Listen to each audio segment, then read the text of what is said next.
நேற்றைய நாளில் ஊடகங்களில் மஹிந்த ராஜபக்சவினுடைய பேர் பரபரப்பாக அடிபட்டது. ஏனென்று சொன்னால் 60 மில்லியன் ரூபாவை அவர் லஞ்சமாக பெற்றுக்கொண்டார். யார்கிட்ட இருந்து பார்த்தீங்கன்னு சொன்னால் ஸ்ரீலங்கன் ஏர்லைன்ஸ் விமான சேவை இருக்குத்தானே, அதனுடைய முன்னாள் பணிப்பாளர் முன்னாள் CEO கபில சந்திரசேன அவர்கிட்ட இருந்து 60 மில்லியன் ரூபாவை லஞ்சமாக பெற்றுக்கொண்டார் என்று சொல்லி நேற்று நீதிமன்றத்தில் சொல்லப்பட்டது. அதனை அடுத்து அவருடைய பேர் பரபரப்பாக அடிபட்டது. பிறகு பின்னேரம் போல பார்த்தீங்கன்னு சொன்னால் கபில சந்திரசேன சார்பாக ஒரு சத்திய கடிதாசி ஒன்று வெளியிடப்பட்டிருக்கிறது. அதில் என்ன சொல்லப்பட்டிருக்குன்னு சொன்னால், இந்த கேஸுக்கும் மஹிந்த ராஜபக்சவுக்கும் சம்பந்தம் இல்லை, இவர் சம்பந்தப்பட்டார் என்று சொல்லி நான் சொன்னது நானாக விரும்பி சொன்னதில்லை, அது மிரட்டி வாங்கப்பட்ட வாக்குமூலம் என்று சொல்லி அந்த சத்திய கடிதாசியில் சொல்லப்பட்டிருக்கிறது. அந்த சத்திய கடிதாசியை வெளியிட்டது யாருன்னு பார்த்தீங்கன்னு சொன்னால் அவருடைய சட்டத்தரணிகள் லோயர் மேர். ஏன்னு சொன்னால் அவர் சிறைக்குள்ளே இருக்கிறார். கபில சந்திரசேன இப்போ சிறைக்குள்ளே இருக்கிறார். எனவே அவருடைய சட்டத்தரணிகள் இந்த ஒரு சத்திய கடிதாசியை வெளியிட்டிருக்கின்றார்கள். அந்த சத்திய கடிதாசி வெளியிட்ட பிறகுதான் இன்னும் நிறைய சந்தேகங்களும் நிறைய கேள்விகளும் வந்திருக்குது. எனவே என்ன விஷயம் என்றதை விரிவாக பார்ப்போம். என்னென்னு சொன்னால் ஸ்ரீலங்கன் ஏர்லைன்ஸ் விமான சேவையில் நிறைய ஊழல் நடந்தது எங்கள் எல்லாருக்குமே தெரியும். அப்போ இவர் தான் ஊழல் செய்யக்குள்ள கபில சந்திரசேன ஊழல் குற்றச்சாட்டில் கைது செய்யப்பட்டிருக்கார். அப்போ அவர் என்ன சொல்றாருன்னு சொன்னால், இந்த ஊழலில் நான் மட்டும் சம்மந்தப்படையில, நான் ஊழல் செய்த காசில் ஒரு பங்கை அப்போ ஜனாதிபதியாக இருந்த மஹிந்த ராஜபக்சவுக்கு கொடுத்தனான், 2 சந்தர்ப்பங்களில் கொடுத்தனான், அதுவும் அவருடைய வீட்டில் வச்சு கொடுத்தனான் என்று சொல்லி அதில் சொல்லப்பட்டிருந்தது. லஞ்ச ஊழல் ஆணைக்குழு அந்த விசாரணையில் அவர் சொல்லியிருந்தவர், லஞ்ச ஊழல் ஆணைக்குழு அதிகாரிகளுக்கு சொல்லியிருந்தவர். அதைத்தான் நேற்று லஞ்ச ஊழல் ஆணைக்குழு அதிகாரிகள் நீதிமன்றத்தில் சொல்லியிருந்தார்கள். இப்போ பார்த்தீங்கன்னு சொன்னால் இந்த சத்திய கடிதாசியில் என்ன சொல்லப்பட்டிருக்குன்னு சொன்னால், இல்லை அது நானாக விரும்பி சொல்லல, என்ன மிரட்டி வாங்கப்பட்டது. அதாவது லஞ்ச ஊழல் ஆணைக்குழுவில் ஒரு விசாரணை அறை ஒன்று இருக்குன்னு அதில் வச்சு முதல்ல விசாரித்தது. பிறகு அதில் இருந்து என்ன வெளியில் கூட்டி கொண்டு போனார்கள். யாருன்னு சொன்னால் லஞ்ச ஊழல் ஆணைக்குழுவினுடைய பணிப்பாளரும் இன்னும் சில அதிகாரிகளும் வெளியே தனியொரு இடத்துக்கு கூட்டி கொண்டு போயிட்டு என்னை மிரட்டினார்கள். மஹிந்த ராஜபக்சவின் பேரை சொல்லு, நாமல் ராஜபக்சவினுடைய பேரை சொல்லு, நாமல் ராஜபக்சவினுடைய மனைவியின் பேரை சொல்லு, எல்லாத்த பேரையும் சொல்லி வாக்குமூலத்தில் சொல்லு, அதுக்கு பிறகு நாங்கள் இந்த விசாரணையில் இந்த கேஸில் அவையின் பேரையும் சேர்க்கணும் என்று சொல்லி தான் மிரட்டப்பட்டதாக இந்த சத்திய கடிதாசியில் சொல்லப்பட்டிருக்கிறது. என்ன பிரச்சனை சொன்னால், சத்திய கடிதாசி வெளியில் வந்த அப்புறம் தான் நிறைய சந்தேகங்கள் வருது. அதென்ன லஞ்ச ஊழல் ஆணைக்குழு எத்தனையோ பேரை கைது செய்து எத்தனையோ பேர்கிட்ட விசாரணைகள் நடத்துது, எத்தனையோ பேர் இப்போ ஜெயிலுக்குள்ளே போயிருக்கணும், எத்தனையோ பேர் பிணையில் வந்திருக்கணும், எல்லாமே நல்லா தான் போய்கொண்டிருக்குது.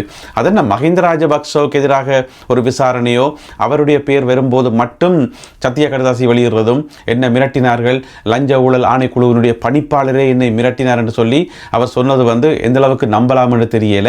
எனவே இதற்கு எதிராக, இந்த குற்றச்சாட்டுக்கு எதிராக லஞ்ச ஊழல் ஆணைக்குழுவினுடைய பதில் என்னன்னு சொல்லி தெரியல. எனவே இன்றைக்கோ அல்லது நாளைக்கோ இது சம்பந்தமாக அரசாங்கத்தினுடைய பதில் என்னன்றதும் லஞ்ச ஊழல் ஆணைக்குழு அதிகாரிகளினுடைய பதில் என்னன்றதும் தெரிய வரும். இருந்தாலும் எத்தனையோ விசாரணைகள் நடக்குது, அதென்ன மஹிந்த ராஜபக்சவுக்கு மட்டும் இப்படி பிரச்சனை வருது, அதில் ஒரு சந்தேகம் இருக்குத்தானே. எனவே பொறுத்திருந்து பார்ப்போம். எரிபொருள் சம்பந்தமாக நாட்டு மக்களுக்கு ஏதாவது பிரச்சனைகள் இருந்தால், இந்த QR கோட் சம்பந்தமாக ஏதாவது பிரச்சனைகள் இருந்தால், அல்லது எரிபொருள் விநியோகம், இந்த மாதிரி நாட்டில் ஏற்பட்டிருக்கிற இந்த எரிபொருள் பிரச்சனை காரணமாக உங்களுக்கு ஏதாவது பிரச்சனைகள் ஏற்பட்டால் உடனடியாக நீங்கள் தொடர்பு கொள்றதுக்கு, இலகுவாக தொடர்பு கொள்றதுக்கு ஒரு வாட்ஸ்அப் நம்பர் ஒன்று கொடுக்கப்பட்டிருக்கிறது. அதாவது 0760, மிகவும் இலகுவான நம்பர், 0760 19 19 19, அவ்வளோதான். 0760 19 19 19, இதுதான் அந்த இலக்கம். எனவே இந்த நம்பருக்கு நீங்கள் வாட்ஸ்அப் மூலமாக தொடர்பு கொள்ள முடியும் என்று சொல்லி, நீங்கள் தொடர்பு கொள்ளைக்குள்ள சரியான டீட்டெயில்ஸை கொடுத்து தொடர்பு கொள்ளணும்.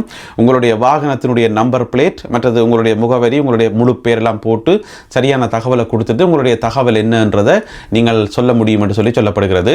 எனவே அரசாங்கம் இந்த எரிபொருள் சம்பந்தமாக என்னென்ன பிரச்சனைகள் எல்லாம் வருதோ அவளாத்தையும் தீர்க்கிற முயற்சியில் தீவிரமாக ஈடுபட்டிருக்கிறது. எனவே இந்த வாட்ஸ்அப் நம்பரை பயன்படுத்தி அனைவரும் உங்களுடைய முறைப்பாடுகளை சொல்ல முடியும் என்று சொல்லி அரசாங்கம் சார்பாக அறிவிக்கப்பட்டுள்ளது. 65 லிட்டர் பெட்ரோல் வைத்திருந்த நபர் ஒருவருக்கு 2 மாதங்கள் கடூழிய சிறை தண்டனை வழங்கப்பட்டிருக்கிறது. இப்படியான ஒரு தீர்ப்பை கல்கிசை நீதவான் நீதிமன்றம் நேற்று அதிரடியாக வழங்கியிருக்கிறது.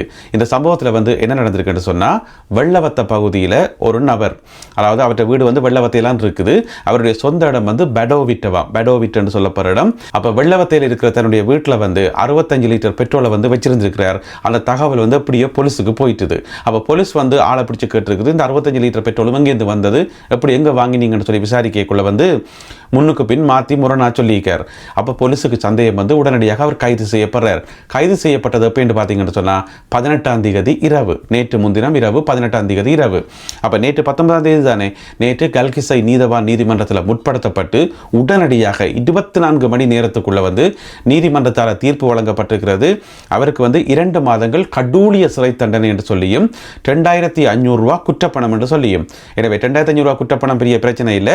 ஆனால் 2 மாதங்கள் கடூழிய சிறை தண்டனை 65 லிட்டர் பெட்ரோல் வச்சிருந்ததுக்காக என்று சொல்லி. இப்போ 65 லிட்டர் பெட்ரோல் வச்சுக்கிறது அவ்வளோ பெரிய குற்றமாண்டு கேட்டீங்கன்னு சொன்னால் அது குற்றம் இல்லை, முதல் குற்றம் இல்லை, இப்போ குற்றம். இப்போ வந்து அரசாங்கம் சொல்லியிருக்கு தானே, தேவையில்லாமல் அளவுக்கு அதிகமாக ஃபியூலை வாங்கி வைக்க வேண்டாம்னு சொல்லி. ஏற்கனவே பல இடங்களில், நாட்டினுடைய பல இடங்களில் இந்த மாதிரியான கைதுகள் நடந்து கொண்டே இருக்குது. அந்த அடிப்படையில் இவரும் கைது செய்யப்பட்டு 2 மாதங்கள் கடூழிய சிறை தண்டனை வழங்கப்பட்டிருக்கிறது. ஆனா பாருங்க, 18ஆம் தேதி இரவு கைது செய்யப்பட்டு 19ஆம் தேதி இரவு வரையில அதுக்கிடையில தீர்ப்பு வந்துட்டு. நான் நினைக்கிறேன் இலங்கையினுடைய வரலாற்றில் நீதிமன்றம் ஒன்றால இவ்வளவு வேகமாக தீர்ப்பு வழங்கப்பட்டது இதுதான் முதல் தடவையாக இருக்கணும். எனவே அவருக்கு இப்பொழுது 2 மாதங்கள் கடூழிய சிறை தண்டனை வழங்கப்பட்டுள்ளது. மொட்டு கட்சியைச் சேர்ந்த முக்கிய உறுப்பினர் சரத் வீரசேகர புதுசாக ஒரு விஷயத்தை கண்டுபிடிச்சிருக்கார். என்னத்தை கண்டுபிடிச்சிருக்காருன்னு சொன்னால், இப்போ நாட்டில் வந்து எரிபொருளுக்கு தட்டுப்பாடு இருக்குத்தானே, கியூஆர் சிஸ்டம் எல்லாம் வந்திருக்குத்தானே, இது எல்லாமே வந்து இந்த மத்திய கிழக்கில் நடக்கிற யுத்தத்தால் தான்ன்றது எங்கள் எல்லாருக்குமே தெரியும். சர்வதேச சந்தையில் வந்து எரிபொருட்களுக்கான விலைகள் அதிகரிச்சிருக்குது, கப்பல் போக்குவரத்து வந்து முடக்கப்பட்டிருக்கிறது. இந்த பிரச்சனைகள் காரணமாகத்தான் இலங்கையில் இந்த பிரச்சனை வந்திருக்குன்னு சொல்லி எல்லாருக்குமே தெரியும். ஆனால் சரத் வீரசேகருக்கு தெரியல போறதுக்கு. அவர் புதுசாக ஒரு கதை ஒன்று கண்டுபிடிச்சிருக்காருன்னு சொன்னால், இதுக்கும் இலங்கையில் ஏற்பட்டிருக்கிற இந்த நிலைமைக்கும் இந்த மத்திய கிழக்கு பிரச்சனைக்கும் ஈரானில் சண்டை நடக்கிறதுக்கும் ஒரு சம்பந்தமும் இல்லையாம், அதுக்கும் இதுக்கும் சம்பந்தமே இல்லையாம். இது வந்து முழுக்க முழுக்க அரசாங்கத்தினுடைய பிழையாம். அரசாங்கம் வந்து ஒழுங்காக திட்டமிடாமல், அரசாங்கத்துக்கு ஒழுங்கான வெளியுறவு கொள்கையும் தெரியாதாம், ஒன்றுமே தெரியாதாம். அதனால தான் இந்த பிரச்சனை ஏற்பட்டதை தவிர மற்றபடி மத்திய கிழக்கு பிரச்சனைக்கும் இதுக்கும் ஒரு சம்பந்தம் இல்லை என்று சொல்லி அவர் புதுசாக ஒன்றை கண்டுபிடிச்சு வச்சுக்கார். அதாவது நாட்டு மக்கள் வந்து ஒரு திசை நோக்கி போனால் சரத் வீரசேகரவும் விமல் வீரவன்சவும் மற்ற இன்னும் கொஞ்சம் பேர் இருக்கணும், அவைகள் உங்காளி பக்கத்தால் போயிடும், மற்ற பக்கத்தால் போயிடும்.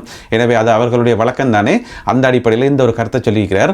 அது மட்டும் இல்லாமல் கோத்தாபய ராஜபக்ச என்ன நடந்தது, அவரே மக்களால் விரட்டப்பட்டவர் என்றது எங்களுக்கு தெரியும் தானே, அதுக்கும் ஒரு விளக்கம் என்று சொல்லி வச்சுக்கார். அதாவது கோத்தாபய ராஜபக்ச ஒரு லஞ்ச ஊழலில் ஈடுபட்டதோ எந்த விதமான பிரச்சனையுமே இல்லையாம். அந்த டைமில் வந்து கோவிட் இருந்தது.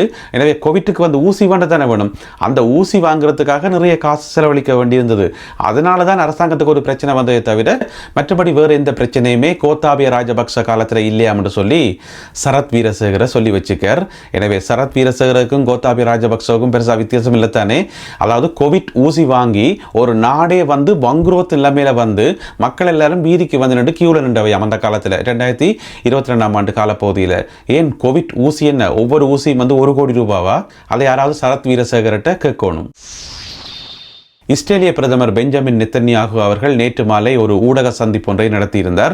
அந்த ஊடக சந்திப்பில் வந்து ஊடகவியலாளர்கள் நிறைய கேள்விகளை கேட்டார்கள். அதில் மிக முக்கியமான கேள்வி, அது சரி, நீங்கள் ஈரானில் இருக்கிற மிக முக்கியமான ஒரு எண்ணெய் வயல் சவுத் பார்ஸ் என்று சொல்கிறது, அதுக்கு மேலே தாக்குதல் நடத்த வேண்டிய தேவையே இல்லை, அது வந்து இராணுவ இலக்கம் இல்லை, அதன் மீது நீங்கள் தாக்குதல் நடத்திக்கிறீர்கள், இது வந்து அமெரிக்காவுக்கு தெரியாமல் நடத்தப்பட்ட தாக்குதல் என்று சொல்லி டொனால்ட் ட்ரம்ப் சொல்லியிருக்கார். உண்மையா பொய்யா என்று சொல்லி ஊடகவியலாளர்கள் கேட்டது. அதுக்கு வந்து உண்மையை ஒப்புக்கொண்டிருக்கார். இது வந்து எங்களுடைய இஷ்டத்துக்கு நாங்களா நெச்சு நடத்தின தாக்குதலான இதுக்கும் அமெரிக்காவுக்கும் எந்த சம்பந்தமும் இல்லை, அமெரிக்காவுடைய ஆலோசனை பெறப்படலை என்றதை பெஞ்சமின் நெத்தன்யாகு அவர்கள் ஒப்புக்கொண்டிருக்கின்றார். ஏன்னு சொன்னால் இந்த ஒரு பிரச்சனை காரணமாக அமெரிக்காவுக்கும் இஸ்ரேலுக்கும் இடையில வந்து சின்ன ஒரு விரிசல் ஏற்பட்டிருக்கிறது. இந்த யுத்தத்தை வந்து அவர்கள் ஒன்றிணைச்சு நடத்தையில, இவை ஒரு பக்கத்தால் அவை ஒரு பக்கத்தால் நடத்தி கொண்டு போயினோம் என்ற ஒரு கருத்து வந்து இப்போ சர்வதேச ஊடகங்களில் சுட்டி காட்டப்படுது. ஏனென்றால் டொனால்ட் ட்ரம்ப் அவர்களும் இதை வந்து கிட்டத்தட்ட கண்டிச்சிருந்தவர், எங்களுக்கு சொல்லாமல் எங்களுடைய அனுமதி இல்லாமல் இது தாக்கப்பட்டன்னு சொல்லி. இப்போ எண்ணெய் வயலை போயிட்டு தாக்க வேண்டிய தேவை என்ன இருக்குது? அது என்ன இராணுவ இலக்கா? இல்லை தானே. பொருளாதார இலக்குகளை தாக்க வேண்டிய தேவை இல்லவே இல்லை. நீங்கள் இராணுவ இலக்குகளை தாக்குங்கோ, அது பிரச்சனை இல்லை. ஆனால் பொருளாதார இலக்கை தாக்கியக்குள்ள வந்து அது நிறைய விளைவுகளை உலகம் முழுக்க கொண்டு வரும். எனவே இது வந்து இஸ்ரேலால் செய்யப்பட்ட ஒரு தேவையில்லாத வேலை, தேவையில்லாத தாக்குதல். அதுக்கு பிறகு ஈரான் வந்து கோபத்தில் வந்து அக்கம் பக்கத்தில் இருக்கிற நாடுகள் மேலே தாக்குதல் நடத்தி அங்கே நிறைய இழப்புகள் எல்லாம் ஏற்பட்டிருக்கிறது.